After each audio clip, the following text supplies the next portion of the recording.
Eh bien bonjour, bienvenue sur Palavas TV du mois de septembre. Alors qu'est-ce qui s'est passé au mois de septembre? Je vous ai réservé une surprise avec ce premier reportage puisque je vous amène à la découverte d'une forêt sous-marine avec les plongeurs du Graal. Lorsque l'on parle de trésors immergés, il n'est pas toujours question de pièces d'or tirées d'une épave. Au large de Carnot, dans les eaux de Palavas, un groupe de recherche a découvert des arbres sous-marins vieux de plus de 8000 ans.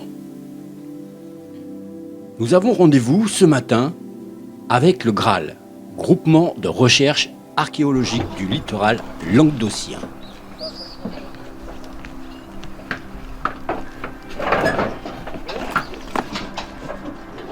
Première expédition, Delphine? C'est ça, première expédition. Dans ces conditions. J'espère que ça va être sympa. Avec Delphine qui appartient aux Areski subaquatiques, club de plongée de Frontignan, nous allons parcourir ces fonds marins.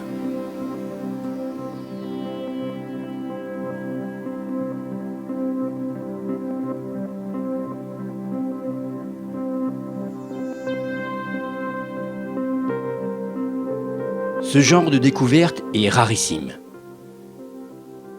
Il en est recensé une dans la Manche et une autre dans le golfe du Mexique.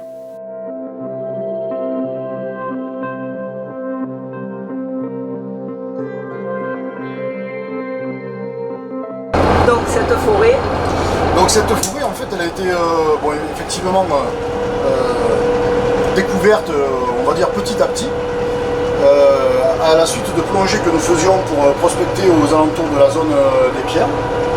On est allé relativement loin puisque en fait par rapport au site d'origine des pierres, on est allé en prospection jusqu'à 800 mètres tout autour et où on a arpenté, j'allais dire presque le moindre carré, c'est pas vraiment ça, mais on a vraiment beaucoup plongé dans la zone, on a géoréférencé nos plongées et effectivement on recherchait du bois parce que l'hypothèse du naufrage est l'hypothèse la plus probable pour la présence de ces pierres. Et donc on recherchait du bois pour voir s'il y avait une épave. Et en fait on recherchait... Une épave de bateau. De bateau. Vous ne cherchiez pas du tout une forêt. Non, pas du tout. Vous n'avez pas idée qu'il y avait une forêt. Alors là, parce qu'il n'y en a pas beaucoup. Mondialement, il y en a. Il n'y en a que 3 qui ont été trouvés à ce jour.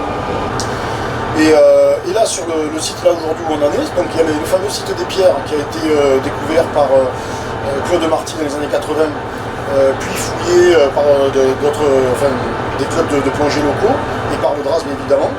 Donc qui fait à peu près, où il y a à peu près 85-90 blocs. Lui il fait 80 mètres de long. À côté, pas loin, il y a le site des colonnes qui a été découvert par Pierre Gournay, mon père, dans les années 90. Où là, actuellement, on avait 3 colonnes, en fait, ça en est une plus 2 qui ont été cassées, qui sont des colonnes très importantes, elles font 5 mètres et 80 de long, 60 cm de diamètre. On a découvert un chapiteau l'année dernière, un prix aussi, toujours sorti de carrière. On a découvert une espèce de linteau frise aussi qui appartient à ce même type de monument de prestige. Ensuite, plus vers l'ouest, on a d'autres pierres, on a trouvé un site avec des dalles, mais aussi avec des blocs ressemblant beaucoup à celui du site des pierres du premier site. Tout ça maintenant, aujourd'hui, on l'a cartographié sur une longueur de près de 800 mètres. Dans la même zone là. Dans la même zone, oui. suivant un linéaire parallèle à la côte. Il n'y a qu'ici que vous avez trouvé ça? Là aujourd'hui, oui. Dans toute la France?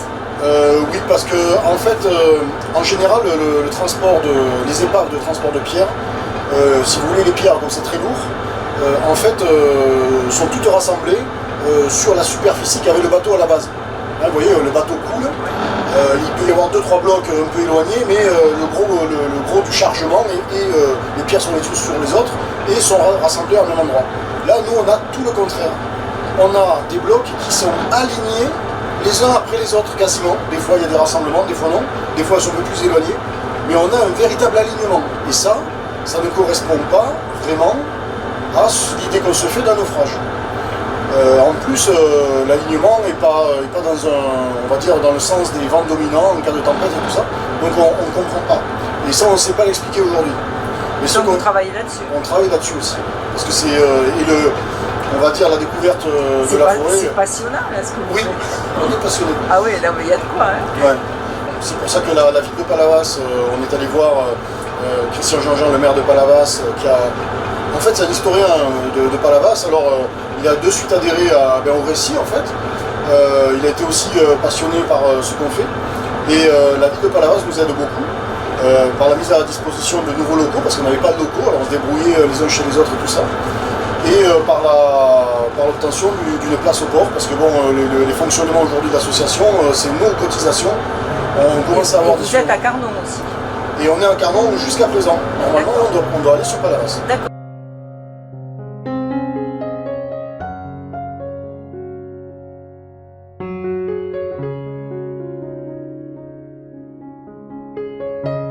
Jean-Yves, qu'est-ce que c'est la palanquée? Alors la palanquée, c'est un terme de pêche à la base, mais en fait, en plongée, dans le monde de la plongée, c'est un groupe de plongeurs, en général homogène par rapport à la plongée qu'ils ont à faire. Ce n'est que le groupe, c'est-à-dire qu'il peut y avoir une plongée, par exemple là, archéologique, où il va y avoir 2 ateliers extraction de sédiments, et chacun des ateliers sera animé par une palanquée. Donc là, en l'occurrence, 2 plongeurs. Donc voilà, 2 plus 2, ça fait 2 palanquées, donc 4 plongeurs pour une seule plongée qui est faite simultanément.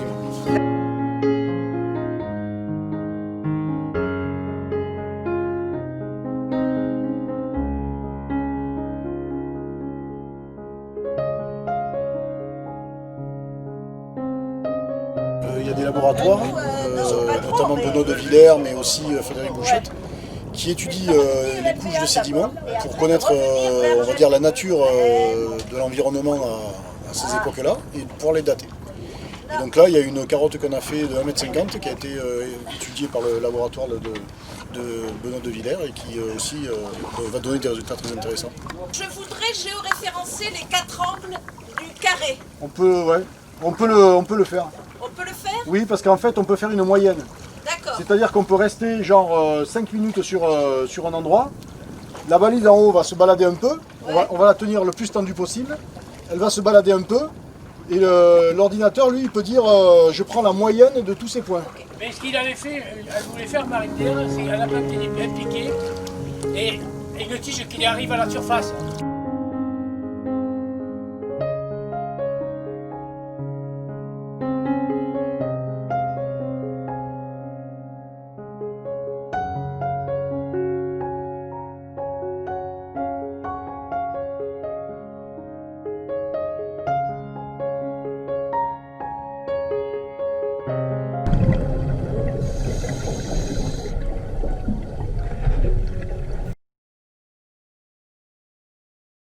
Le mois de septembre, c'est traditionnellement le mois de la feria. Alors cette année, crise sanitaire oblige, la feria a quand même été réalisée dans des conditions un peu spéciales avec une course camarguaise et une KPA.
Vincent Ribera, bonjour. Alors cette course, elle va avoir lieu, cette feria, elle va avoir lieu malgré la crise sanitaire, malgré tout, vous êtes arrivé à la maintenir avec une organisation un peu spéciale. Feria, c'est un bien grand mot. On va dire qu'on a organisé une journée taurine, d'accord. Même la météo s'était mis un peu contre nous. Puis finalement, regardez, il fait un temps magnifique. Donc on organise notre journée taurine. KPA ce matin qui va débuter dans quelques minutes. Et la grande course niveau Trophée des As, cet après-midi à 16h. Voilà, donc c'était important, je pense, vu l'annulation de la feria au mois de mai et vu l'annulation de la feria de septembre, de maintenir une journée taurine pour faire voir que les taureaux font partie de nos traditions, de notre fête et sont bien présents à Palavas.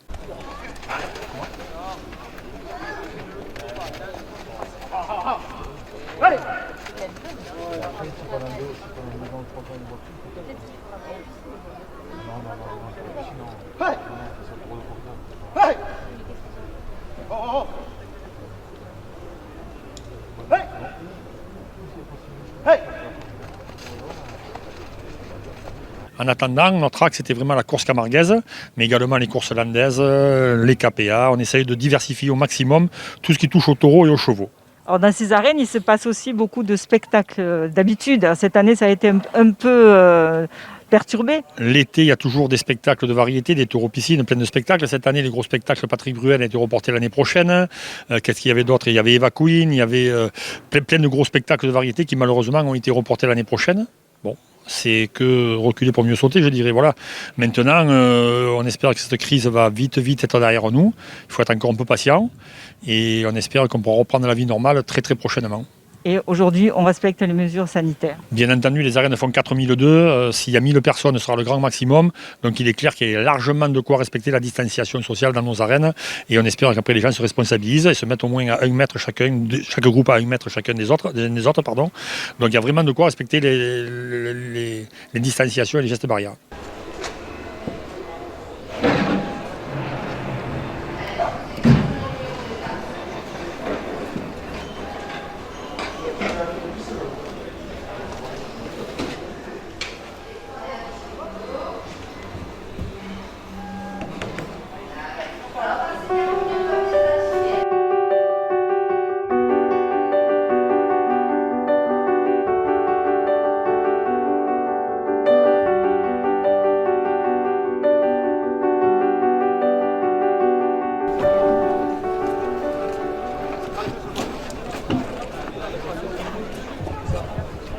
€90 à la première officielle. Les hôtels brésiliens réalisés à Palavas, 2 € de plus. Un restaurant sur la Braise à Palavas, 2 € de plus.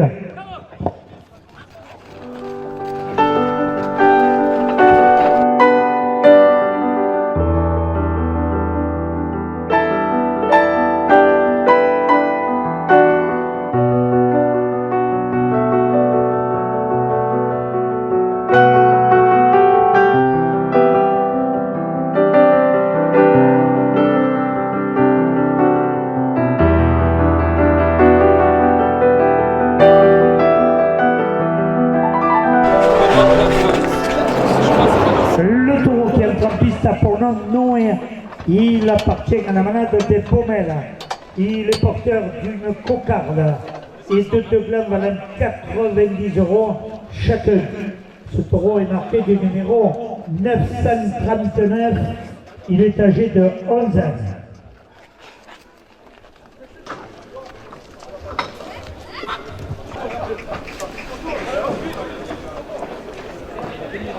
Un restaurant Le Petit Lézard à Palavas, 2 € de plus.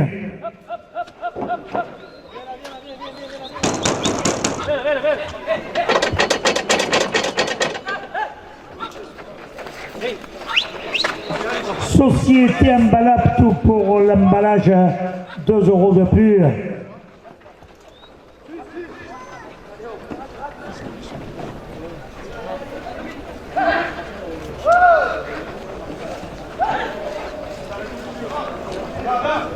Le Midi Libre, votre quotidien régional, c'est chronique taurine toute la semaine à 2 € de plus.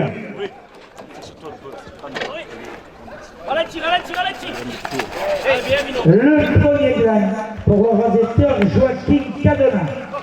à 90 euros.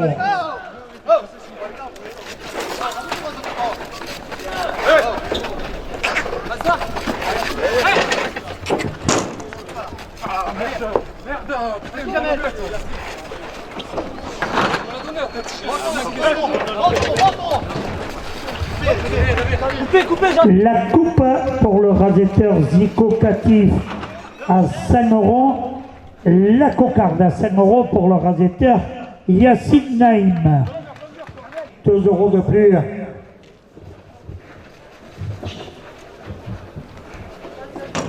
Restaurant sur la Braise à Palavas, 2 euros de plus.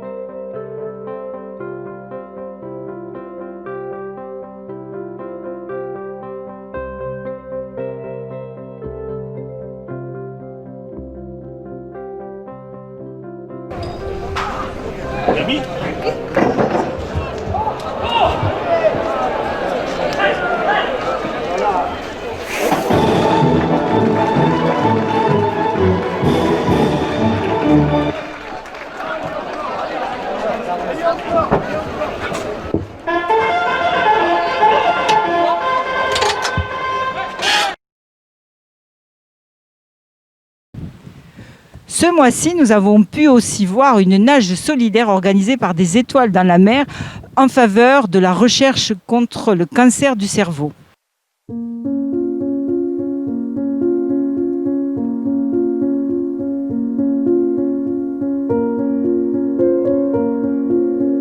Laetitia, bonjour. Alors aujourd'hui, votre association des étoiles dans la mer a organisé un très bel événement qui a une portée caritative. Oui, tout à fait. C'est un événement de chaîne de nage solidaire qui a démarré hier soir samedi à 20h et qui aura lieu jusqu'à 18h dimanche, non-stop, avec des nageurs expérimentés la nuit et à différents niveaux sur le dimanche. L'idée que ce soit accessible et c'est pour aider la recherche contre le cancer du cerveau. Alors c'est des relais qui ont commencé hier soir. Alors vous deviez commencer au Gros Dague, mais je suppose qu'avec les intempéries, vous avez changé le programme. Tout à fait, on a dû regarder la météo de près toute la semaine et on a changé notre fusil d'épaule au vu de la sécurité qui n'était pas possible. Donc nous avons privilégié l'ensemble du relais du coup sur Palavas-les-Flots. Donc effectivement, ça a démarré hier soir à Palavas et on continue sur Palavas non-stop. Alors parlez-nous de votre association. Vous êtes combien d'adhérents et quelles sont ses missions ? Donc nous sommes plus de 100 adhérents partout en France et y compris aussi à l'étranger. On se développe de plus en plus, même au-delà des adhérents, il y en a beaucoup qui suivent la page sur les réseaux sociaux Association des étoiles dans la mer. Donc voilà, et nos missions, c'est aider la recherche contre le glioblastome, donc cancer du cerveau, qui à l'heure actuelle ne dispose pas de traitement curatif, qui touche les adultes et les enfants.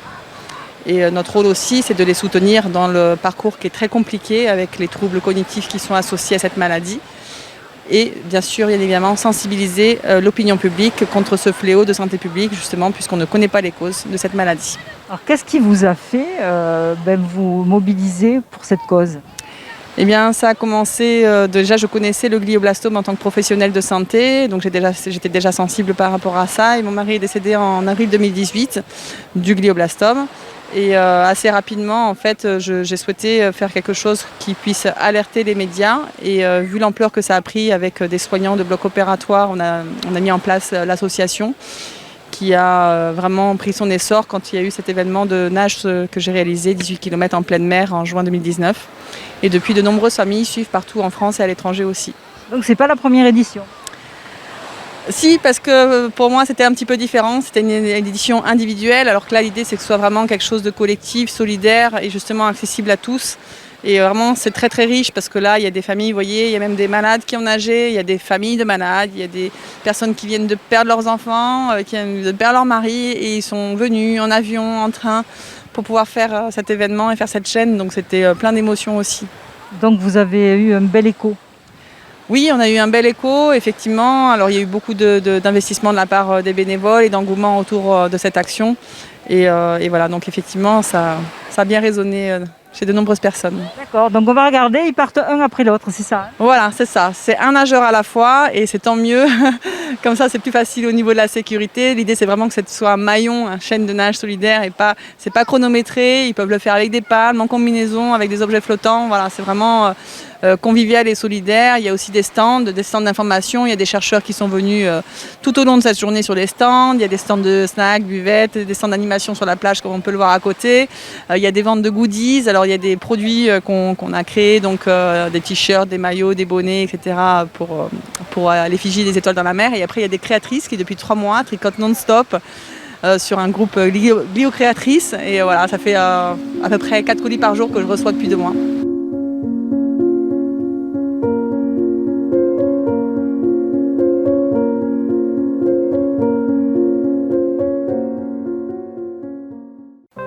Et bien voilà, Palavas TV du mois de septembre s'achève et vous voyez que je pars déjà à la recherche de reportages pour le mois d'octobre.